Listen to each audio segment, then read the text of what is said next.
To connect your microsensus RFID pen for use by the PCS Field Data Collector app on your Mesa tablet, first swipe up on the home screen. Then press the Settings button. On the Settings screen, scroll down and press the Connected Devices button.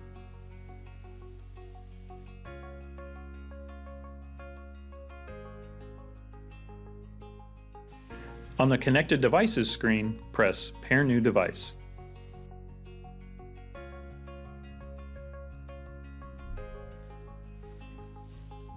Your RFID pen should populate in the list of available devices.